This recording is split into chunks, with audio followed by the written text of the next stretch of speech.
প্রিয় বন্ধুরা, আসসালামু আলাইকুম। আমি আজকে আমার আম্মুর কাছ থেকে দি এবং দায়ের ব্যবহার শিখেছি। এখন আজকে আমি আপনাদের সঙ্গে এটা শেয়ার করব। আমরা জানি এ ই আই ও ইউ পাঁচটা ভাওয়েল হচ্ছে গিয়ে ভাওয়েল, আর বাকিগুলো হচ্ছে গিয়ে কনসোনেন্ট। তাই প্রথমেরটা দেখি, মর্নিং। মর্নিং এর এমটা হচ্ছে গিয়ে ভাওয়েল না, কোনো ভাওয়েল না, তাই জন্য এটা হবে দা।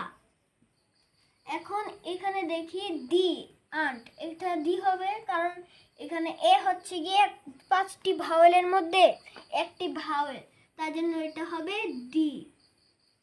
দেন এটা দি ইভিনিং, এটা দি হবে কারণ ই হচ্ছে গিয়ে পাঁচটি ভাওয়েলের মধ্যে একটি, তাই জন্য এটা দি হবে।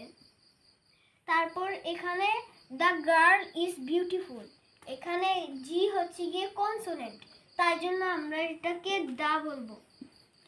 তারপরে দেখো দিস ইজ দ্য পেন, এখানে দ্য পেন হবে কারণ এখানে পি হচ্ছে গিয়ে কনসোনেন্ট, তার জন্য এটা হবে দা। এখন দি অডিয়েন্স ইজ সাইলেন্ট, এটা দি হবে কারণ এটা হচ্ছে গিয়ে একটি ভাওয়েল, তাই জন্য এটাও দি হবে। প্রিয় বন্ধুরা, এতক্ষণ আমরা মূল বিষয় এটাই জানতে পারলাম যে কনসোনেন্টের পূর্বে হবে দা এবং ভাওয়েলের পূর্বে হবে দি। ধন্যবাদ এতক্ষণ আমার সঙ্গে পাশে থাকার জন্য।